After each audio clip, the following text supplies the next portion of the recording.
Assalamualaikum warahmatullahi wabarakatuh. Alhamdulillah wassalatu wassalamu ala Rasulillah. Segala puji dan puja kehadirat Allah Subhanahu wa taala, juga salawat dan taslim kepada Nabi besar Muhammad sallallahu alaihi wa ala alihi wa sahbihi wasallam. Saudaraku seiman, kita akan membahas seperti biasa di hari Kamis siang bedah buku kita khusus terfokus kepada muslimah, yaitu Kuni Zaujatan Najihah. Jadilah istri yang sukses. Dan kita mendapatkan terjemahan dari penerbit di sini, Menuju Rumah Tangga yang Bahagia, ditulis oleh Dr. Najla As-Sayyid Nail. Dan memang poin ini sangat luar biasa gitu, atau bahasan ini sangat luar biasa, karena di saat seorang istri bisa memahami betapa besar nikmat Allah pada dirinya karena Allah telah memuliakannya menjadi status istri, itu yang pertama. Terlebih lagi kalau Allah berikan anak hanya menjadi status ibu, di mana anak tersebut terus akan berbakti dengan dia, baik di masa hidupnya ataupun masa meninggalnya. Kemudian dia hanya fokus pada saat berstatus istri kepada satu laki-laki saja, yaitu suaminya. Tentu yang diskala prioritaskan nomor satu dari pelayanan, siapin makannya, minumnya, pakaiannya, hibur dia pada saat dia sedang bersedih. Jangan membuat masalah dengan dia dengan terus melakukan itu karena ikhlas tentu dilakukan ikhlas karena Allah Subhanahu wa taala. Maka pada saat meninggal, selain mengerjakan kewajiban-kewajiban agama yang lain seperti sholat 5 waktu, puasa Ramadan, maka dijamin masuk surga. Tiket surga ada di tanganmu, wahai saudariku muslimah.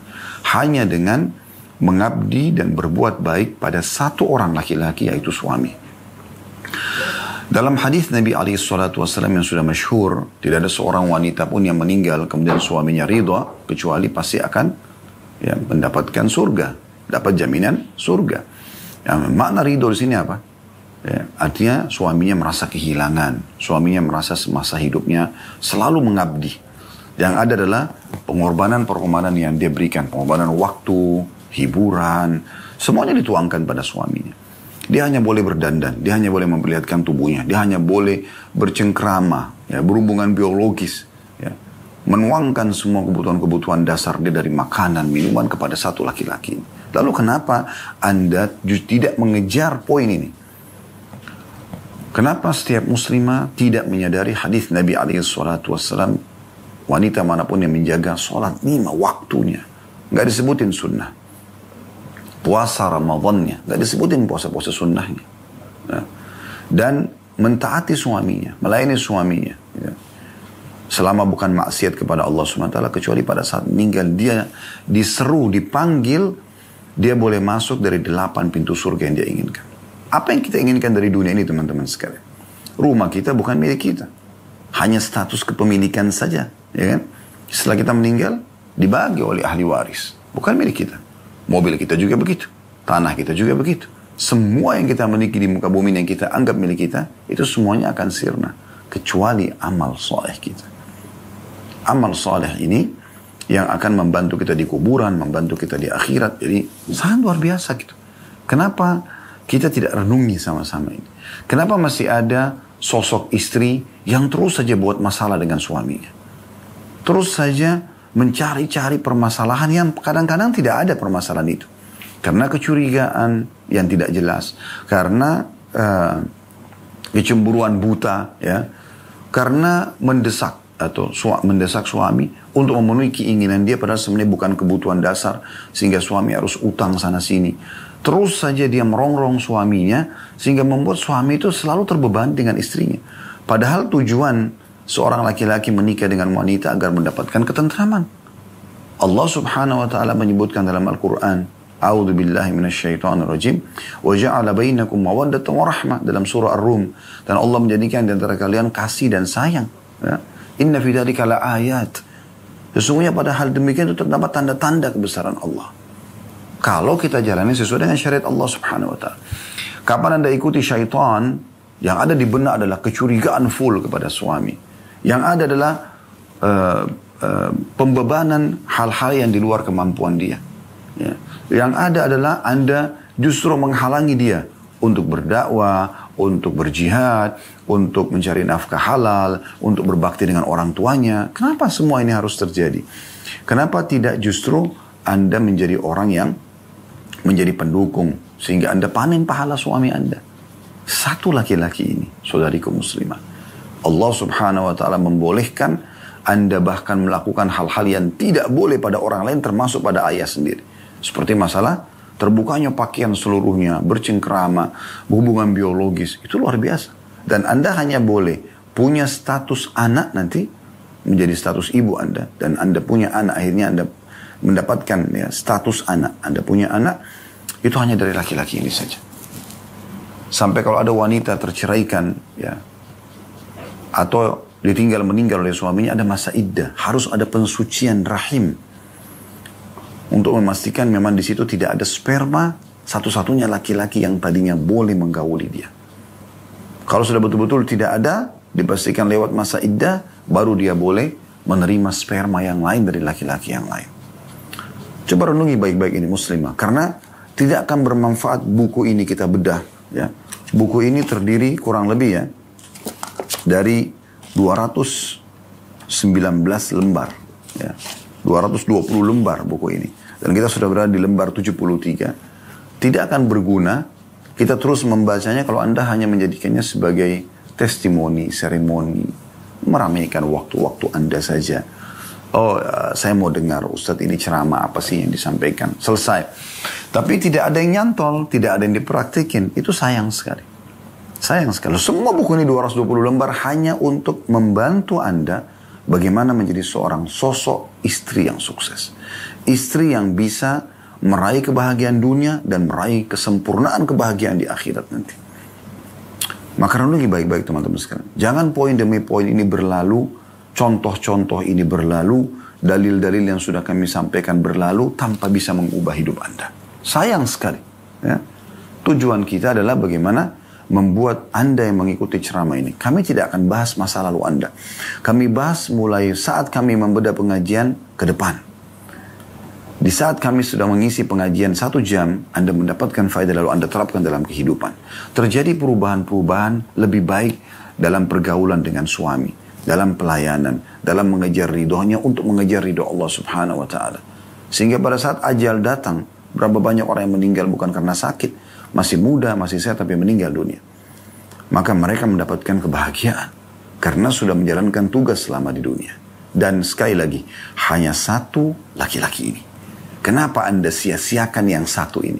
Kenapa Anda membuatnya jengkel? Anda menyia-nyiakan waktu pada saat bersama dengan dia. Anda membebankan di luar kemampuan dia. Anda ribut, bertutur kata yang kasar, mata yang melotot, muamalah-muamalah yang buruk padanya. Padahal di dialah tiket surga. Subhanallah. Semoga Allah subhanahu wa ta'ala memberikan hidayah seluruh muslimah, tidak terkecuali. Ya.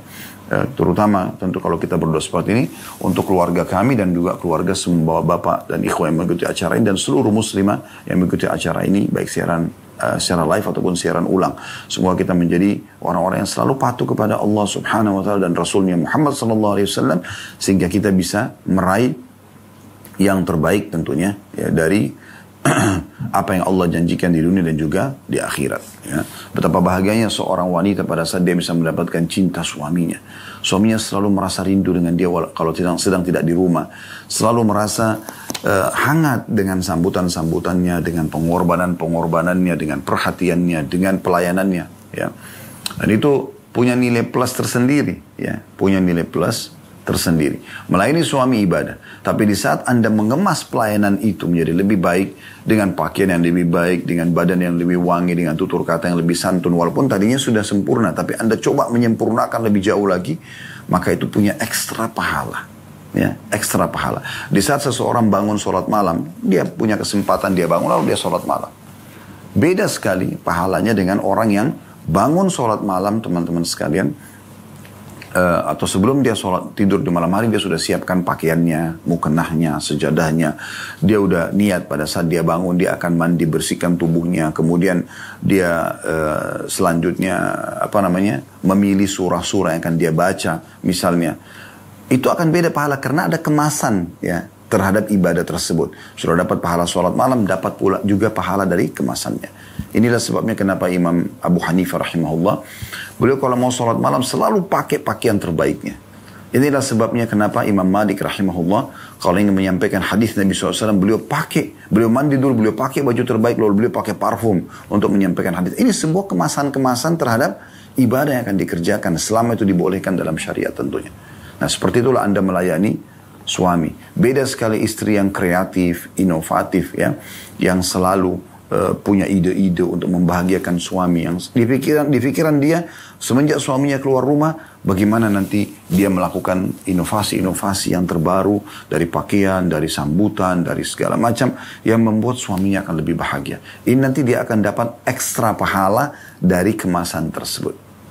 Baik, kita akan masuk teman-teman sekalian pada kesempatan ini di halaman 72, judul yang ditulis oleh penulis, Jadilah Istri-istri yang Cerdas. Ya. Kata beliau di sini penulis, istri-istri yang cerdas adalah istri-istri yang mampu meletakkan perhiasan dengan sebaik-baiknya tepat pada waktu-waktunya. Terutama pada waktu-waktu yang disebutkan Allah. 2. Waktu santai, sebelum fajar, tengah hari, setelah sholat isya, dan ketika suami pulang dari safar. Nah, yang dimaksud sini perhiasan tidak harus, sudah kita jelaskan ya, ada bahasan sebelumnya. Perhiasan itu ada 2 yang dimaksud di sini, ada perhiasan akhlak, dan ini nomor 1.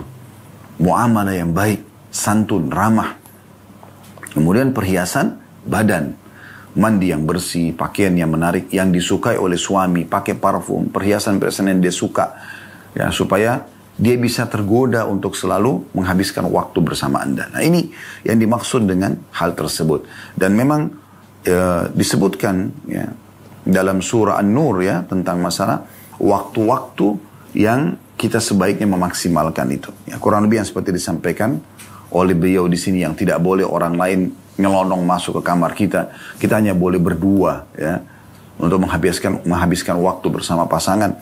Itu di waktu santai, sebelum fajar, tengah hari, setelah sholat isya ya. Dan terutama ketika suami pulang dari safar. Karena memang dia butuh untuk disambut dalam kondisi dia letih, capek, dan seterusnya.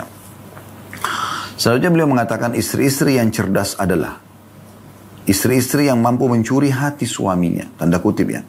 Janganlah engkau berhias dengan melupakan bau harum. Sebaik-baik parfum ialah air yang suci. Maksudnya sering mandi. Ya. Sehingga suami sentuh semua sisi tubuh Anda, tidak ada waunya. Ingat, peka sekali. Nafas, bau mulut, ya, bau keringat, bau ketiak, bau kemaluan. Ini pekas kan. Ya bagaimana Anda merawat semua itu? Dan Masya Allah, Tabarakallah, di Indonesia tidak kurang ya kita mendapatkan herbal-herbal atau ramuan tradisional yang tidak haram tentunya secara Islam, lalu kita gunakan gitu ya. Jadi di poin yang pertama kurang lebih ya, paragraf pertama beliau mengingatkan tentang memaksimalkan waktu-waktu bersama suami. Itu istri yang cerdas ya. Dan dia meletakkan perhiasan-perhiasannya, akhlaknya, dan perhiasan tubuhnya supaya dia tampil ya seprima mungkin ya di depan suaminya, sesempurna mungkin di waktu suaminya sedang ada. Yang kedua adalah paragraf kedua beliau mengatakan jangan lupa selalu mandi, selalu wangi. Sudah sering kami ingatkan teman-teman sekalian, laki-laki itu peka sekali dengan bau. Ya. Jadi walaupun dia cinta sama istrinya, walaupun istrinya secantik bidadari ya, tanda kutip di sini tentu bidadari tidak akan ada yang sama, tapi ini biasanya kita bahasakan di Indonesia. Ya, namun ada bau mulut pada saat ngobrol, bau nafas, bau ketiak, bau kemaluan. Ini akan membuat suaminya menjauh. Secantik apapun dia. Mungkin dia biasa saja standar. Kalau ada angka rate 10 mungkin dia angkanya 6. Ini contoh saja. Dari sisi kecantikannya misalnya, postur tubuhnya. Tapi pada saat dekat dengan suami, rambutnya wangi, disisir rapi, penampilan pakaiannya bagus. Karena itu bisa saja membuat orang jadi tertarik. Kan gitu. Kalau bisa digabungkan keduanya sangat luar biasa. Allah berikan kelebihan fisik, paras wajah, diikuti dengan wangi dan rapi, itu luar biasa. Nah, Anda sendiri senang, Anda sendiri bahagia. Orang di sekitar Anda juga senang, yaitu suami Anda. Plus lagi Anda dapat pahala dan mendapatkan balasan dan ganjaran nanti di akhirat. Kenapa tidak dilakukan? Ingat, saya berharap semua yang ikuti acara ini teman-teman, live ataupun siaran ulang, jangan ini berlalu begitu saja. Jangan ini berlalu begitu saja. Tetapi bagaimana kita mengambil faedah-faedah. Tidak usah lihat saya ngomong, tapi kalau apa yang Anda dengarkan ini menyentuh hati Anda, terapkan. Allah lah yang telah menyampaikan dalam hati Anda, karena ini hidayah. Kemudian selanjutnya paragraf ketiga beliau mengatakan istri-istri yang cerdas adalah istri yang senantiasa memperbaharui perhiasannya. Ia mengetahui perhiasan yang terpenting, perhiasan yang hakiki terletak pada kebersihannya, keindahannya, dan bau harumnya. Jadi setelah menjelaskan di paragraf pertama tentang masalah memaksimalkan waktu-waktu bersama suami, terutama di saat santai, di waktu mau istirahat dan segala macam. Kemudian jangan lupa selalu mandi, lalu beliau mengatakan dan memperbaharuinya. Di paragraf ketiga. Apa maksud memperbarui teman-teman sekalian? Banyak di antara istri. Mereka pada saat mau berhubungan biologis atau ketemu sama suami, misalnya mereka mandi. Mereka rasa bersih, mereka sikat gigi, mereka pakai water wash, mungkin mereka pakai roll on, pakai segala macam parfum. Suami mungkin datang sejam lagi, misal contoh. Lalu kemudian dia pikir dia sudah bersih. Tapi selama 1 jam dia nunggu itu dia sempat nyemil, ya dia sempat beraktivitas gitu kan. Jadi persentase yang tadinya maksimal dia akan melayani suaminya bisa berkurang tentunya dengan aktivitas itu ya. Maka tidak ada salahnya memperbaharuinya, kembali menyemprot parfum, kembali pada saat suami sudah datang menyikat gigi, ya, kembali menyisir rambut lagi, menata rapi. Demikian juga pada saat selesai berinteraksi. Mungkin Anda dengan rapinya, dengan wanginya suami Anda, tiba-tiba saya tertarik lalu menarik Anda ya untuk berhubungan biologis misalnya, bercengkrama. Setelah selesai itu jangan Anda pikir, oh sudah selesai tugas saya. Enggak. Bagaimana Anda memperbaharuinya? Dalam arti kata, Anda seketika setelah selesai, Anda langsung masuk di kamar mandi. Maaf, Anda cebok, Anda bersihkan diri Anda lagi kembali.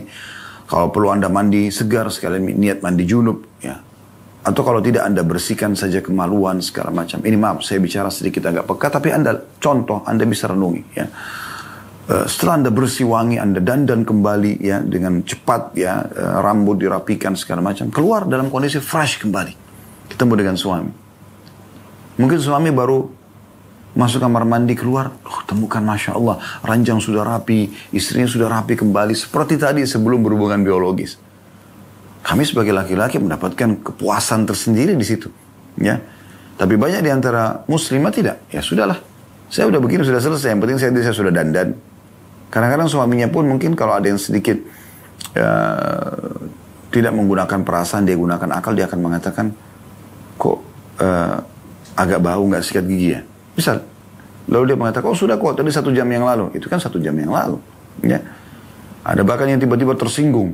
Ya, udah tiba-tiba meninggalkan suaminya, tiba-tiba apalah, cemberut, tiba-tiba menangis, atau apa saja. Ini tidak menyelesaikan permasalahan, padahal sebenarnya suami mengucapkan itu tujuannya apa? Supaya dia bisa menikmati kan? Itu tujuannya, nggak lebih daripada itu. Lalu kenapa Anda tidak paham masalah ini? Pembaharuan ini penting.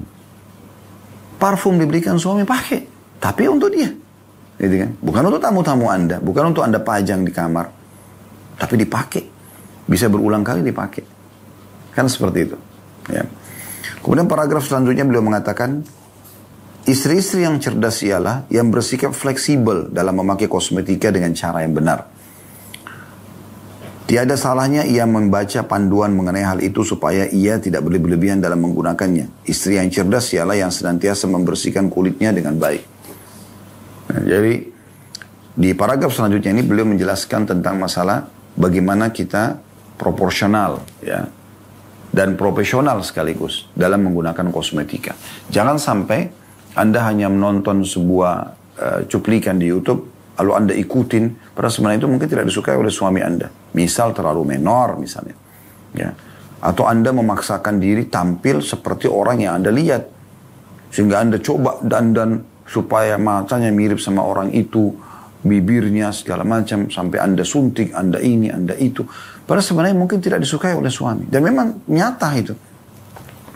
Allah subhanahu wa ta'ala bisa membuat suami Anda tidak suka. Ini harus difahami baik-baik. Ya. Oleh karena itu kita harus pekah ya, memahami masalah ini. Kita harus pekah memahami masalah ini. Jadi wahai muslimah, sebenarnya situasi dan kondisi rumah, kenyamanannya, ketentramannya, ya, yang membuat suami dan anak-anak Anda betah di tangan Anda sekarang. Semuanya pengelolaan rumah itu Allah serahkan pada Anda. Kalau Anda bisa menatanya dengan rapi, Anda bisa menatanya dengan wangi, dengan benar, dengan sempurna, dan tepat, maka tanpa ada bicara, suami Anda akan selalu betah di rumah. Dia setiap kerja ingin segera pulang gitu kan. Anak-anak juga begitu. Seringnya ada kejutan-kejutan dari suami dengan membawakan hadiah misalnya. Itu berarti menandakan dia nyaman. Ya. Tapi di saat Anda tidak peduli sama sekali, anak-anak berantakan, pada saat menghadap dengan ayahnya, rambutnya bau, pakaiannya kotor. Kenapa nggak sebelum ayahnya pulang sudah didandani anak-anak itu dengan rapi, dengan bersih, sehingga pada saat bermain sama ayahnya merasa, oh dirawat ya anak saya. Kenapa Anda tidak nata rupa dengan rapi sebelum suami datang? Anda tahu jam sekian suami akan datang, Anda rapikan semuanya. Serapi mungkin. Mata manusia semua normal, suka dengan penataan yang rapi, yang bersih, ya. Bantal-bantal diperhatikan di sofa, karpet, ya, gorden ditata dengan rapi. Semua membuat semua sisi yang dilihat oleh suami rapi. Masuk kamar mandi, ada aroma terapi yang baunya memang yang suami suka misalnya. Ada penataan sampo, sabun, semuanya dengan rapi. Tulisannya dihadapkan ke depan. Penataan pun berpengaruh gitu. Ya Allah wa'alam kalau ada di antara laki-laki yang tidak sepekah saya. Tapi saya pribadi seperti itu ya. Sehingga saya bisa menilai istri saya, oh ini dia rapi orangnya. Atau ini tidak, maka saya berikan masukan. Sampai pada tingkat penataan-penataan di kamar mandi pun saya melihat, saya menilai. Penataan ranjang, spray, penataan benda-benda di rumah. Karena saya ingin dia sesempurna mungkin tampil di hadapan saya. Karena saya dihalalkan oleh Allah hanya pada dia. Dan poligami pun hanya kepada wanita-wanita ini. Tidak ada lagi orang lain.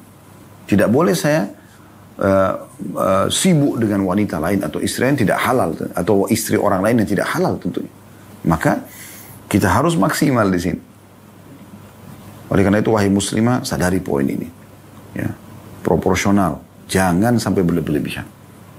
Ada kadang-kadang istri dandan semaunya dia. Suaminya gak suka mungkin. Berlebihan. Sehingga pada suaminya ingatkan, oh dia tersinggung gitu. Maunya suaminya terima. Ini bahaya sekali. Ada di antara orang yang kami kenal bercerai hanya karena suaminya suka dia rambut panjang tapi dia suka pendek. Dan kalau diingatkan oleh suaminya dengan baik-baik, tersinggung. Tiba-tiba udah 2 hari gak ngomong sama istri, sama suami dan seterusnya. Akhirnya bercerai. Lalu apa yang didapatkan setelah bercerai? Mencari suami baru akan sama laki-laki. Standarisasinya ada. Gitu kan. Maka ini poin harus diperhatikan. Selanjutnya beliau mengatakan, perhatikanlah kebersihan dirimu. Ini subjudul lain ya. Beliau mengatakan sebagian istri-istri ada yang tidak memperhatikan kebersihan diri dan perhiasannya. Di dalam rumah rambutnya terlihat acak-acakan atau diabaikan. Ia menyambut suaminya dengan aroma dapur dan masih dengan pakaian yang dikenakannya ketika melakukan pekerjaan-pekerjaan rumah tangga. Ia tidak menghiraukan rupa cantiknya yang dulu dilihat suaminya di awal-awal membina rumah tangga.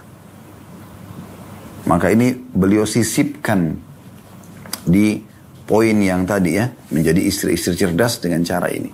Anda bayangkan lebih dari 5 paragraf ya. 6 paragraf berarti total. Ya, betul, dan lebih dari 5 paragraf, ada 6 tepatnya paragraf, semuanya berbicara tentang bagaimana Anda merawat diri Anda. Bagaimana Anda tampil lebih maksimal kepada suami. Nah, ini poin yang harus diperhatikan baik-baik. Lalu beliau angkat sebuah subjudul yang lain, simposium di Universitas Amerika. Dalam sebuah simposium yang diselenggarakan para pakar sosial di salah satu universitas di Amerika untuk sebuah penelitian tentang pendapat yang berkembang di antara sejumlah besar suami. Apa sih yang biasa suami-suami ngomongin nih tentang istrinya? Sebuah simposium yang bertujuan untuk mengetahui perkara terpenting yang membuat suami meninggalkan istrinya. Kenapa ada laki-laki setelah awalnya dia suka istrinya, kemudian dia nikahi, seterusnya itu ditinggalkan. Apa ini masalahnya? Simposium khusus bahas masalah itu. Ternyata simposium itu mengeluarkan sejumlah perkara penting yang khusus berkaitan dengan kebersihan dan perhiasan. Yaitu, yang pertama, bau nafas yang tidak sedap karena tidak memperhatikan kebersihan gigi. Ini faktor utama dari hasil simposium suami banyak meninggalkan istrinya coba. Karena umumnya laki-laki tidak mau ngomong, ibu-ibu sekalian. Saya sekarang ngomong ini sekaligus pengajian, gitu kan, untuk menyampaikan inilah keadaan kami laki-laki, gitu. Peka sekali. Perempuan pun sebenarnya peka. Kalau Anda mengatakan perempuan juga Ustaz, ya benar. Tapi perempuan itu dominan perasaan. Anda dominan perasaan. Di saat Anda cinta sama suami Anda, mungkin Anda bersedia saja untuk menerima suami pada saat dia pulang kerja, mungkin belum sempat mandi untuk menggauli Anda. Karena cinta Anda pada dia, Anda dominan perasaan. Kalau laki-laki dominan akal. Bagi dia tidak seperti itu. Dia cinta pun harus tetap wangi. Nah, itu poinnya. Ini simposium pertemuan khusus membedah di Amerika yang mereka sebenarnya orang non-muslim ya. Dalam Islam sudah diajarkan. Apa yang paling banyak membuat suami meninggalkan istri? Nomor 1. Ya, judulnya disimpulkan adalah perempuan banyak meninggalkan kebersihan dan perhiasannya. Itu poin nomor 1. Dan dirincikanlah di poin-poin ini adalah poin A-nya yang paling tinggi nilainya adalah bau. Nafas yang tidak sedap karena tidak memperhatikan kebersihan gigi, makanan yang dikonsumsi dan seterusnya. Yang kedua, bau makanan seperti bawang dan bawang putih, bawang merah dan bawang putih. Yang setelahnya dia tidak membersihkan. Subhanallah, kalau Anda wahai muslimah yang ikuti acara ini sudah tahu, alhamdulillah. Kalau belum tahu, ya salah satu makanan yang kalau dikonsumsi mentah ya, mentah seperti bawang bombay mentah ya, bawang putih mentah, bawang putih aja langsung dikonsumsi atau di blender seperti saya lihat ada minuman-minuman yang dari bawang putih murni diminum, alasannya bisa menyembuhkan ini dan itu. Apalah alasannya?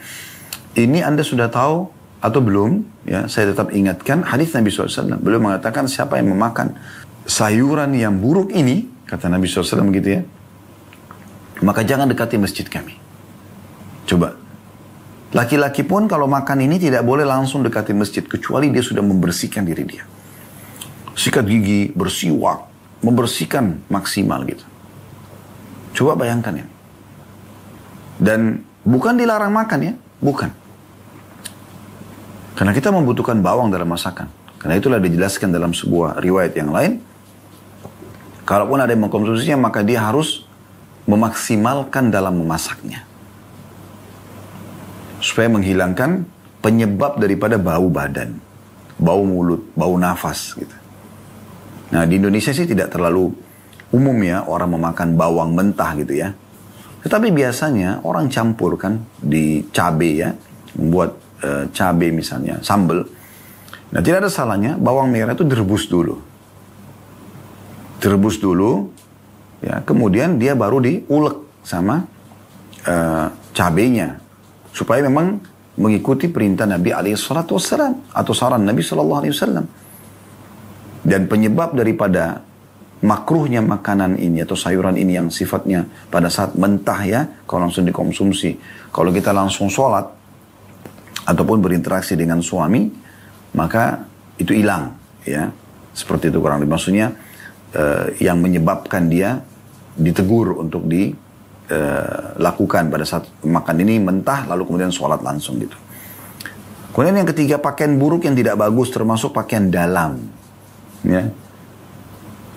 Saatnya Anda wahai istri, wahai muslimah, pakai baju yang paling seksi. Maaf saya bahasakan ini sedikit pekah, tapi memang harus begitu. Memang harus pakai baju yang sangat transparan, sangat menarik warnanya, sangat tipis, dengan beragam macam modelnya. Kami nggak sarankan Anda pakai baju piyama pada saat tidur sama suami. Piyama tertutup. Anda kalau untuk gadis mungkin lengan panjang, celana panjang. Dengan suami untuk apa? Gitu kan? Kecuali dia yang membeli, artinya dia memang mau Anda pakai lain. Jenis-jenis piyama tertentu ya, mungkin. Tapi kalau setiap mau tidur pakai ini, kenapa Anda tidak beli pakaian-pakaian justru yang, maaf ini saya bahasakan, dan sering kami singgung di bab-bab sebelumnya, yang dipakai oleh para pelacur itu. Saya tidak minta Anda jadi pelacur tentunya, na'udzubillah. Tapi apa yang mereka jual sih? Pakaian seksinya, pakaian terbuka.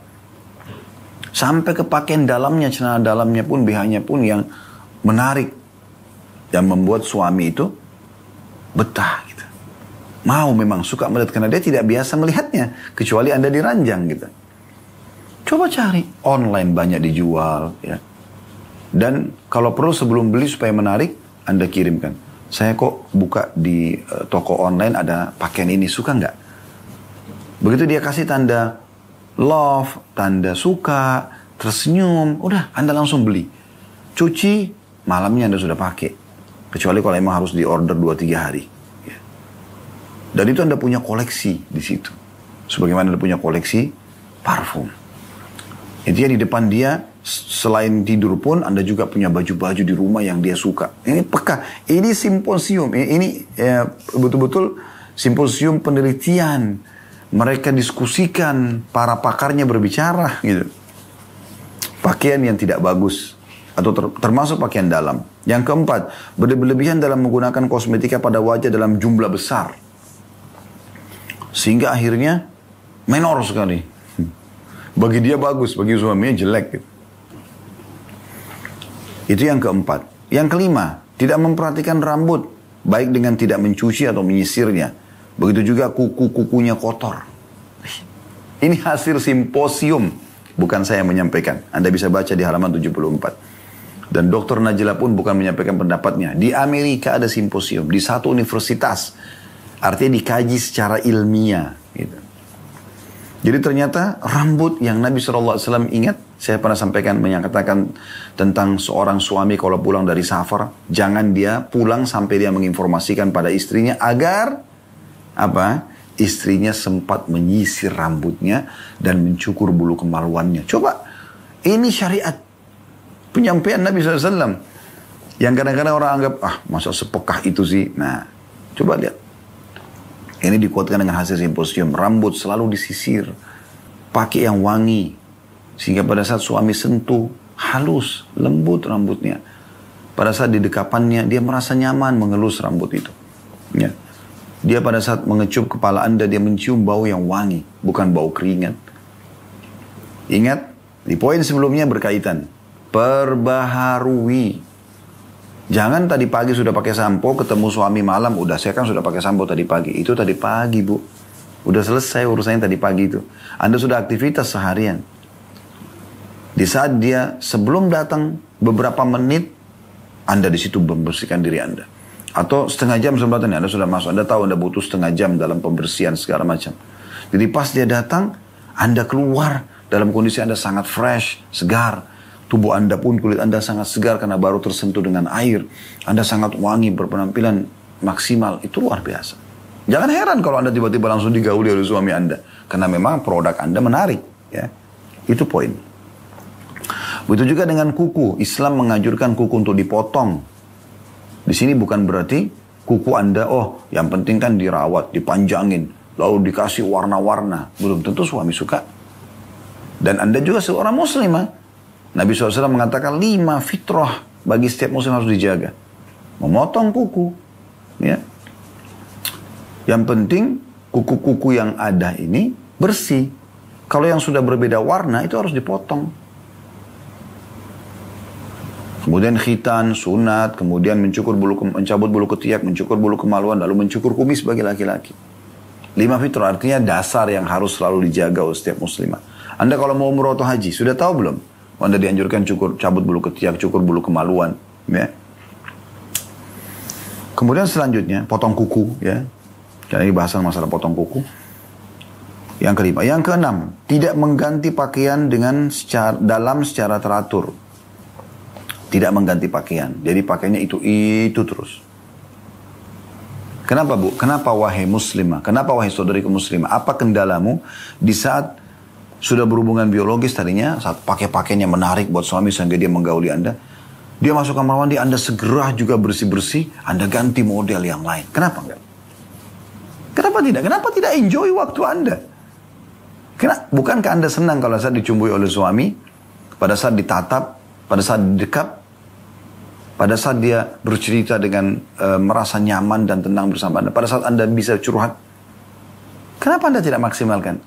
Ganti lagi pakaian dalamnya, ganti warna lain, ganti model lain, ganti parfum lain, ganti model ikatan rambut, banyak sekali variasinya.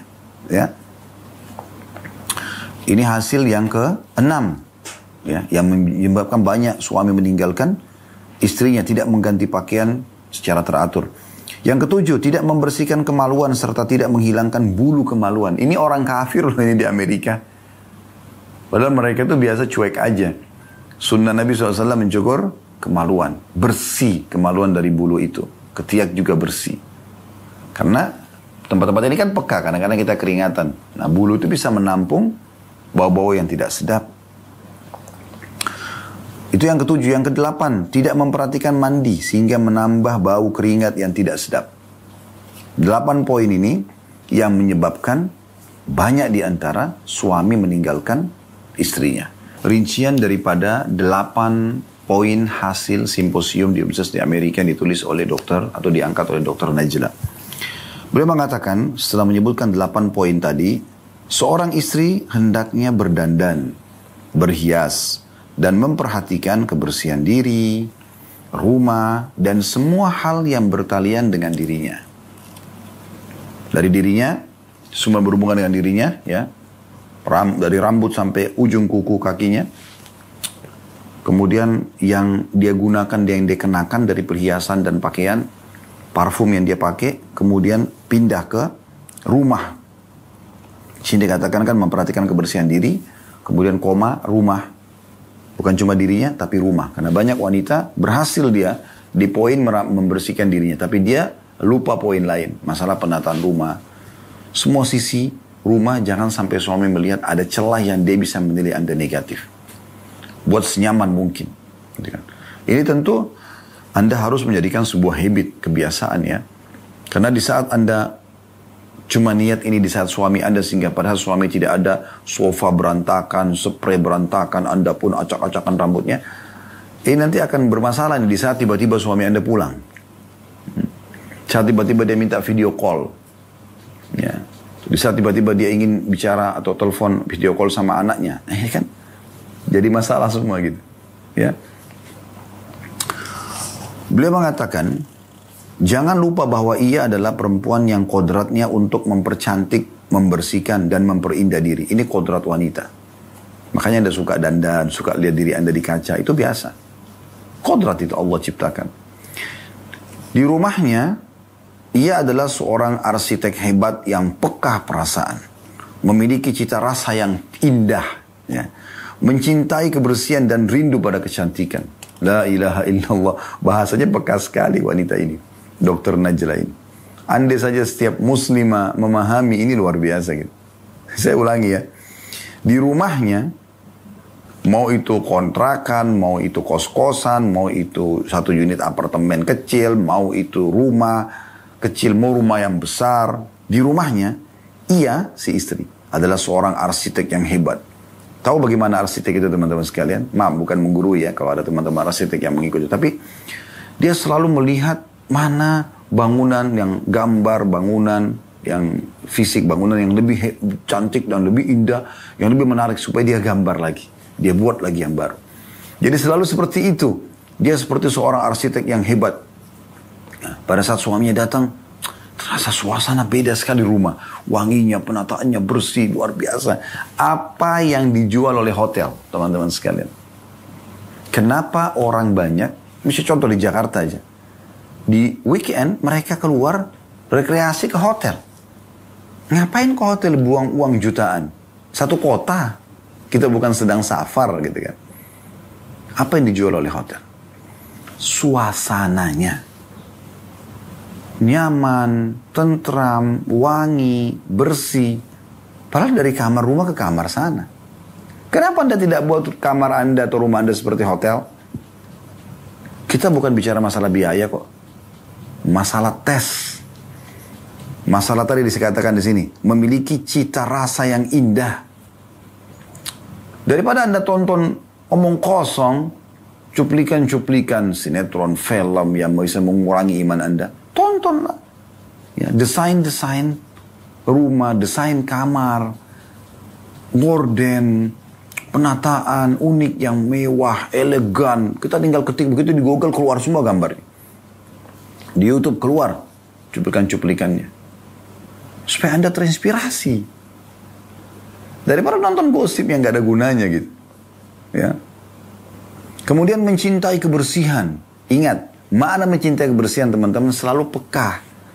Sedikit kotor dia sudah peka. Ada tumpah ini langsung dilap sama dia, langsung dibersihkan. Atau dia pakai PRT, tolong mbak bantu. Tidak ada yang dibiarkan berserakan. Semuanya selalu rapi. Anak-anak pun ditata dan dibahasakan dengan agar mereka bisa memahami. Karena kan ini menjadi pola hidup mereka ya. Kenapa banyak orang berantakan dalam rumahnya? Karena dia memang di rumah tangga sama orang tuanya begitu polanya. Nggak peduli dengan kebersihan gitu. Dan selalu rindu pada kecantikan. Nggak merasa nyaman kalau nggak rapi dan bersih dan cantik. Nah itu. Lalu beliau mengatakan ini rincian dari 8 poin tadi ya. Berarti harusnya seperti ini gitu. Jadi saya ulangi, beliau mengatakan seorang istri hendaklah berdandan, berhias dan memperhatikan kebersihan diri, rumah dan semua hal yang bertalian dengan dirinya. Jangan lupa bahwa ia adalah perempuan yang kodratnya untuk mempercantik, membersihkan dan memperindah diri. Di rumahnya, ia adalah seorang arsitek hebat yang peka perasaan, memiliki cita rasa yang indah, mencintai kebersihan dan rindu pada kecantikan. Ini sudah saya rincikan tadi semua ya. Kemudian beliau mengatakan di paragraf setelahnya, walaupun demikian, engkau tetap harus berhati-hati jangan sampai berhias dengan sesuatu yang diharamkan. Meskipun suamimu memerintahkannya, sebab tidak ada ketaatan kepada makhluk dalam hal kemaksiatan kepada Khalik atau Sang Pencipta. Ini juga tidak kalah penting. Sudah pernah dengar hadis Nabi SAW, la ta'ata li makhlukin fi ma'siyati Khalik. Tidak boleh taat pada makhluk yang berbau maksiat kepada Sang Pencipta. Dalam riwayat lain, la ta'ata illa fi ma'ruf. Tidak ada ketaatan kecuali pada hal yang dibolehkan dalam agama. Ini kaidah dasar. Kalau kita misalnya di posisi seorang anak, orang tua kita kan wajib kita bakti, patuh pada mereka. Tapi di saat mereka perintahkan hal-hal yang diharamkan dalam agama, contoh misal disuruh buka jilbab, padahal Anda wajib tutup aurat, tidak boleh Anda patuh di sini.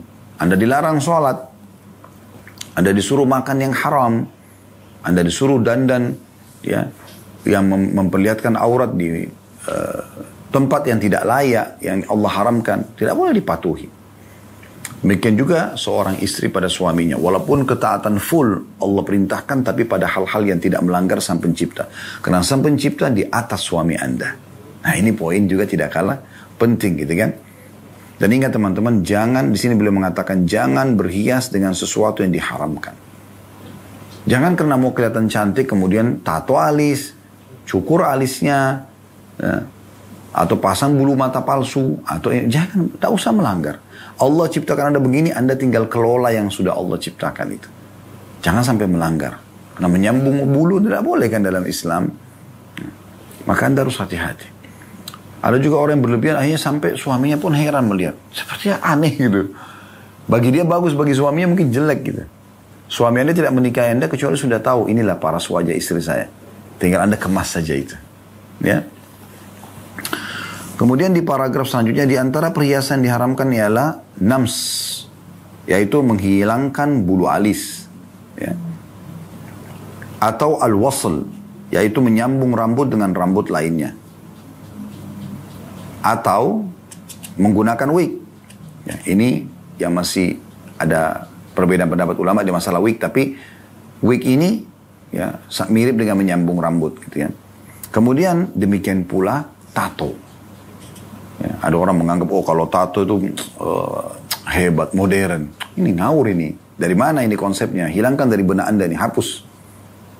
Gak ada tato itu modern, gak ada.